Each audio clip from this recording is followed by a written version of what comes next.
মানে কি বলবো এটাকে, মানে এটা লজিক বিহীন কথা। উনি গায়ে জোরে বলতেছেন যে আমরা ওনাকে আত্মসমর্পণ করার সুযোগই দিব না, গ্রেপ্তার তো করে তো ফেলবো। ফিরলে কি হবে সেটা একটু শুনছিলাম যে তাকে গ্রেপ্তার, আইনি প্রক্রিয়া বা লক্ষ লক্ষ মানুষের আন্দোলনের কথার মানে সেটারও একটা জায়গা আছে আপনার কথা শুনে বুঝছিলাম। কিন্তু তিনি যদি না ফেরেন ধরেন, তাহলে কি হবে? ধরেন না ফেরেন, কারণ তিনি এর আগেও বলেছেন চট করে ফিরবেন, কিন্তু ফেরেন নাই, মানে এর আগেরও অনেক কথা তার সাথে মেলে নাই। এখনো যদি বলেন যে ফিরবো কিন্তু ফেরেন নাই, সেক্ষেত্রে তখন তার অবস্থান, তার ক্রেডিবিলিটি কি হবে? নাকি তিনি খুব শক্তভাবে অজুহাত দেখাতে পারবেন যে আসলে সরকার ফিরতে দেয় নাই? কি কি মনে হচ্ছে, না ফিরলেও কি হবে সেই অজুহাত তো সবসময় থাকবে। আমরা যখন ছোটবেলায় পরীক্ষা দিতাম, রেজাল্ট খারাপ হলে অজুহাত দিতাম যে প্রশ্ন সিলেবাসের বাইরে থেকে প্রশ্ন করতে, কিন্তু অজুহাত। যেটা কি এবার আমাদের স্টুডেন্টরা বলতেছে প্রশ্ন কঠিন হয়েছে, এগুলো অজুহাত, আপনি বলতেই পারেন অজুহাত। কাজেই ওনার জন্য ডিসেম্বরের মধ্যে যদি নাও ফিরেন, তাতেই যে ওনার দলের লোকেরা ওনাকে ত্যাগ করবেন তা কিন্তু না। তারপর দেখবেন ওনার দলের লোকরাই অজুহাত দিবেন, ওনার অজুহাত দেওয়া দরকার নেই। যেমনটি আমরা দেখেছি তারেক রহমান এই অন্তর্বর্তী সরকার আসার পরেও কিন্তু ওনার ফিরতে প্রায় 1.5 বছর লাগাই দিচ্ছে, প্রায় 1 বছর 4 মাস। তার একক সিদ্ধান্তের উপর নির্ভরশীল না, এটাও তিনি জানিয়েছিলেন। যাই আমি মনে করি অজুহাত, দ্যাট ওয়াজ লেম এক্সকিউজ। আমি তো এটা ভাবতেই চাই না, কারণ আমার কাছে আমি তখন বলেছি যে আপনি যখন বলেন আমার একক সিদ্ধান্তের উপর ফেরাটা নির্ভর করে না, তখন আমরা আতঙ্কিত হই এই কারণে আমি ভাবতেই চাই না যে আমার যিনি নেতা হবেন, যিনি আমার লিডার, যিনি আমার দেশ চালাবেন, তার একটা কাজের জন্য অন্য কারোর উপরই মুখাপেক্ষী, আমি ভাবতেই চাই না। অন্য কোনো দেশ, অন্য কোনো শক্তি হতেও পারে নাকি ভাবতে না, আমরা হয়তো চাই না, কিন্তু হতে পারে কিনা এটা তার সমস্যা, এটা তো আমার সমস্যা না রে ভাই। এটা হলো আমার আতঙ্ক। আমি যখন জানবো যে আমার সরকার প্রধানের উপর আরেকজন আছে যে নাকি তাকে নিয়ন্ত্রণ করে, সেটা তো আমাকে আনন্দ দিচ্ছে না, আমি থেকে আনন্দিত হচ্ছি না। আমি এতে হতাশ হচ্ছি যে আমার নেতা তার নিজের ইচ্ছাই করতে পারে না, তাকে আরো কেউ বলে যে তুমি যাও, তুমি যেও না। এটাতে ভাবতে আমার ভালো লাগে না। উনি কেন আসেন না ওনার ব্যাপারে, কিন্তু উনি তো আসেন না ভাই, উনি তো 1.5 বছর লাগাই দিয়েছেন আসতে ওনার। কাজেই এরকম হতেই পারে, কিন্তু আমরা এগুলো চাই না। কিন্তু আমি একটা কথা বলি, আমরা একটা মানুষকে কিভাবে চিনি, তার অতীত কর্মকাণ্ডের মাধ্যমে চিনি।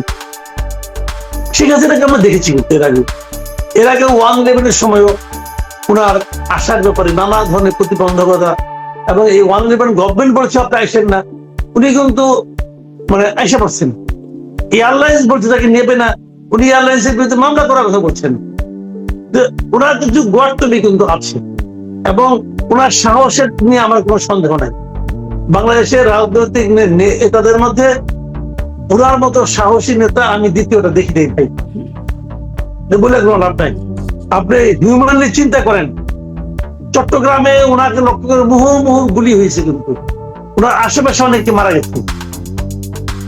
বঙ্গবন্ধু এভিনিউতে ওনার ইয়েতে গ্রেনেড ফেলা হচ্ছে। অনেকে বলছেন, নানা ধরনের তত্ত্ব আছে যে ওনাকে মারার জন্য গ্রেনেড ফেলায় নাই, ওনার দেখেন ট্রাকের একটু বাইরে পড়ছে, অমুক জায়গায় পড়ছে, এগুলো তারা বলছে। আমি তাদেরকে গেলে বলি এভাবেই মারা হবে, আপনি যে এখানে দাঁড়াবেন, দাঁড়ান না দেখি, আপনি দাঁড়াবেন, কেউ দাঁড়াবেন। কাজে এইটা ওনাকে হত্যার জন্য মারা হোক, এবং ওই ধরনের একাধিক ঘটনার মধ্যে দিয়ে উনি আসছেন। কিন্তু কাজেই আমি মনে করি যে ওনার সাহস আছে। আমি কেবল ওনার পালিয়ে যাবো, যখন আমরা বলি যে উনি পালিয়ে গেছেন, এই পালিয়ে শব্দটাকে যদি এস্টাবলিশ করতে চান, তখন আমার হিসাব মেলে না যে এই ভদ্র মহিলার তো পালানোর কথা না, কিন্তু এরা এস্টাবলিশ করেছে। কিন্তু আমার পাশাপাশি আমার কাছে এটাও মনে হয়েছে যে পালিয়ে গেলে প্লেনটা কে চালানো, ওই প্লেনটা যিনি নিয়ে গেলেন, তো উনি কিন্তু পালানোর সহায়তা করছেন। যদি পালানোটা অন্যায় হয়, তাহলে যিনি সহায়তা করেছেন তিনি অন্যায় করেছেন, তাকে কেন ধরা হলো না? অথবা উনি বলবেন যে না, আমার আদেশ, আমাকে অর্ডার করছে, যে অর্ডার করছে তাকে কেন ধরা হচ্ছে না? তো এই সমস্ত অনেক প্রশ্নের জবাব আমরা জানি না, এবং সম্ভবত কখনোই জানা হবে না। এখন ধরেন এগুলো বিবেচনা করলে আমার মনে হয় যে সুযোগ থাকলে উনি হয়তো আসতে চাইবেন, কারণ ওনার অনেকগুলি এখানে কাজ করবে, ওনার তো বয়স হয়েছে, 80 বছর উপর বয়স ওনার। জি, সুযোগ থাকলে তিনি আসতে যাবেন, কিন্তু সুযোগটা আপনি বলছেন যে বাংলাদেশ এবং ভারতের উপর নির্ভর করে, বাংলাদেশ সরকার, ভারতের অবস্থান সেগুলোর উপর নির্ভর করে। এইখানে একটু মানে শুধু কি এই দুটো দেশের উপর নির্ভর করে? কারণ আমরা আসলে যখন তার চলে যাওয়ার পেছনে, পতনের পেছনে, তখন আমরা মার্কিনীদের ভূমিকার কথা শুনেছি, তার মুখে যেমন শুনেছি, তেমনি আসলে সম্প্রতি সানজিদা তুলি তিনি পিটার হাস্কের স্ট্রংগেস্ট বা রিয়েল হিরো বললেন গণ অভ্যুত্থানকে সফল করার পেছনে, বা আসিফ মাহমুদের কথা, বা এমনকি যুক্তরাষ্ট্র প্রশাসনের কথা, ট্রাম্প থেকে শুরু করে জেফরি স্যাক্স বা সাবেক স্টেট ডিপার্টমেন্টের কর্মকর্তা, তাদের কথা শুনেছি যে মার্কিনের কোনো না কোনো একটা ভূমিকা ছিল তার পতনে, বা তাদের ইচ্ছার একটা বহিঃপ্রকাশ ছিল এটি। এখন তারা আসলে কি চায়? তাদের নীতিতে, তাদের অবস্থানে কি কোনো, তাদের কি কোনো ভূমিকা আছে তার আসা না আসার পেছনে, নাকি শুধু বাংলাদেশ ভারতের উপর নির্ভরশীল? দেখেন, ভূমিকা দু ধরনের হয়, একটা প্রত্যক্ষ ভূমিকা, একটা পরোক্ষ ভূমিকা। তো প্রত্যক্ষ ভূমিকা এখানে ভারত এবং বাংলাদেশে, পরোক্ষ ভূমিকা অনেকেরই থাকতে পারে, কিন্তু প্রত্যক্ষ ভূমিকা এই দুজন, ভারত এবং বাংলাদেশ। এমনকি শেখ হাসিনারও না। ভারত যদি বলে তোমাকে আমি বেরোতে দেবো না, উনি বেরোতে পারবেন না ভাই। ভারত যদি বলে তুমি যাও, উনি যাবেন। কিন্তু প্রত্যক্ষ ভূমিকা হলো ভারত আর বাংলাদেশের, আর বাকি সবাই পরোক্ষ ভূমিকা। এটা আমেরিকা বলেন, অথবা চীন বলেন, অথবা শেখ হাসিনা বলেন, অথবা শেখ হাসিনার বিভিন্ন লিডারদের কথা বলেন, এসব পরোক্ষ ভূমিকা। তবে আমি একটা কথা আপনাকে বলতে পারি, এটা আমি আমার খুব মানে আপনার মানে চিন্তা থেকে আমার মনে হয় যে জিনিসটা, সেটা হলো যে উনি বলেছেন না আমার সঙ্গে আমার সিনিয়র নেতারাও আসবেন। আমার ধারণা ওনার সঙ্গে কোনো সিনিয়র নেতা যাবেন না, কেউ যাবেন না। উনি যখন এই দেশে ছিলেন তখনও তো অনেক ব্যবসায়ী বলেছিল ওনার সঙ্গে কবর পর্যন্ত যাবো, কেউ কিন্তু যায় নাই। ওনাকে বলেছিলেন এক ব্যবসায়ী বলেছিলেন যে প্রথমত চায় তো ভীষণ অসম্ভবেও চায়, তো অসম্ভব সম্ভব তো সে চায় না এখন। কাজে ওগুলি বলে, কাজে ওনারা কেউ মনে করেন এরা সবাই তো ধরেন বিপুল অর্থের মালিক। অর্থ মানুষ কেন উপার্জন করে বলেন তো? আপনি অর্থ উপার্জন করেন কেন? অর্থটাকে ভোগ করার জন্যই তো করেন। তো যারা ওনারা সিনিয়র লিডাররা আছেন, ওনারা তো বিপুল অর্থ উপার্জন করেছেন। কেন করেছেন? ভোগ করার জন্যই তো করেছেন। এখন অর্থ রেখে উনি কি জেলে যাবেন মোটা চালের ভাত খাইতে? এটা হয় নাকি রে ভাই? কি হবে না হবে সেটা পরে এলাম, আগে তো জেলে যাবে। শেখ হাসিনা জেলকে ভয় পায় না, তার অতটা দুঃসাহস আছে এবং তার হয়তো কিছু এভাবে সে ভাবে আমি দলকে পুনর্গঠিত করবো। কিন্তু ওই লোকগুলি যারা আছে তারা জেলে যাওয়ার জন্য উপার্জন করছে নাকি? আমাদের এক নেতা আসাদুজ্জামান খান কামাল, বলা হয়ে থাকে উনি নাকি এক কারণ বাজার থেকেই প্রতিদিন নাকি 1 কোটি টাকা বেশি ইনকাম করতেন। তো 1 কোটি টাকা তো আমি জীবনে ভাই চোখেও দেখিনি। তো এত টাকা যে ইনকাম করতেন, ওই ইনকাম গুলি কেন করছেন বলেন তো? বলতেছেন না আমরা তো সব টাকা নিতে পাই। অনেকে বলে ইদানিং আমাকে অনেকে বলে যে ওনারা নাকি সব টাকা নিতে পারেন নাই। তাহলে ওখানে কি বাতাস খেয়ে থাকেন নাকি? বাতাস খেয়ে থাকেন? সব টাকা নিতে পারা তো দরকার নাই রে ভাই।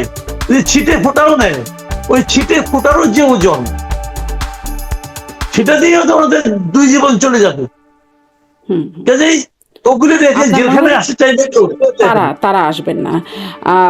আমি আচ্ছা, মানে ডিসেম্বর পর্যন্ত। আবার এদিকে ওই প্রশ্ন অবশ্য করে ফেলেছি, তারপরে আরেকটু যে তাহলে জামায়াত যে মানে সংসদে ঐক্যের কথা বললেও আন্দোলন বার্তা দিচ্ছে, সামনে কি জামায়াত আন্দোলনটা করবে বলে মনে হয়? এই যে গণভোট, সংবিধান সংস্কার পরিষদ গঠনের ইস্যুতে তারা কি আন্দোলনটা করবে বা সরকারকে এই চাপের মধ্যে রাখবে বলে মনে হয়, যখন আসলে শেখ হাসিনা হুমকিটা আছে? এটা একটু বলেছেন আপনি, তারপরে আরেকটু সামারি শুনতে চাই।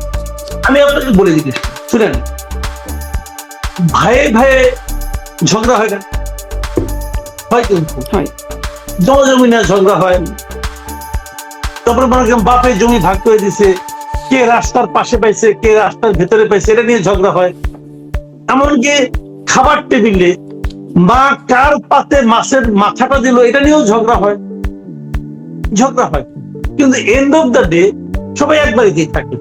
আবার খুনোখুনিও হয় কিন্তু ভাই খুনোখুনি ঘটনা হয়, ওটা কম হয়, কিন্তু আবার এন্ড অফ দ্য ডে এক বাড়িতে থাকে তারা করে। তো মামা ভাইনাও ঝগড়া হয়, তারপর এন্ড অফ দ্য ডে একসঙ্গে থাকে। তো জামায়াত এবং বিএনপির সম্পর্ক হলো ওরকম, তাদের সম্পর্ক হলো ওই ধরনের। তারা একসঙ্গে ঘর সংসার করছে না, অনেক বছর তো একসঙ্গে ঘর সংসার করছিল। তো তাদের মধ্যে কিন্তু নীতি নৈতিকতার দিক দিয়ে যে আকাশ পাতাল পার্থক্য, যোজন যোজন পার্থক্য। এখন দেখবেন বিএনপির অনেক নেতা কিন্তু জামাতের ৭১-এর ভূমিকা নিয়ে বিশাল বিশাল বক্তব্য দেয়, বাণী দেয়। তো ওই ২০০১ থেকে ৬ পর্যন্ত ওই সময় তো এই নেতারাও ছিল, তখন এই বাণী দিত না কেন?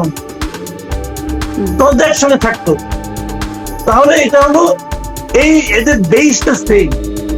এখন যেমন আপনি ধরেন এনসিপি কি ইলেকশনে আগে বিএনপির সঙ্গে আতাত করতে চায় নাই, জোট করতে চায় না, সবাই জানি চাইছে, বিএনপি তাদেরকে নেয় নাই। তার মানে কি এনসিপি কি আওয়ামী লীগের সঙ্গে আতাত করতে গেছিল? যায় নাই তো। নীতি নৈতিকতা আদর্শের দিক দিয়ে জামাত, বিএনপি, এনসিপি এদের খুব বেশি একটা যোজন যোজন দূরত্ব নাই। এখন যেটা হচ্ছে সেটা হলো মানে জাস্ট ওই একটু ওই যে মাছের মাথাটা আমাকে পাইলাম না, আমি কেন ৭৭টা পাইলাম, এটা তো ১-১৫০ হইতে পারতো। তার মানে আপনার মনে হয় যে এটা আসলে খুব বড় কিছুতে পরিণত হবে না? এই বড় কোনো বিরোধ না, টুকটাকের শুনেন থাকবে। আচ্ছা, একটা জায়গায় তারা জামাত দিতে চাইবে। আপনি জামাতের কি লক্ষ্য বলি আপনাকে, জামাতের মূল লক্ষ্য হলো তারা এখন প্রধান বিরোধী দল সংসদে, আগামীতে ৫ বছর পরে একটা নির্বাচন হবে, ধরেন ৩১ সালে, ২৬ থেকে ৩১ সালে একটা নির্বাচন হবে। জামাতের একমাত্র লক্ষ্য হলো ৩১ সাল পর্যন্ত আওয়ামী লীগকে মাঠে আসতে না দেওয়া। ৩১ সালের নির্বাচনে যেন আওয়ামী লীগ না থাকে, জামাত থাকবে আর বিএনপি থাকবে।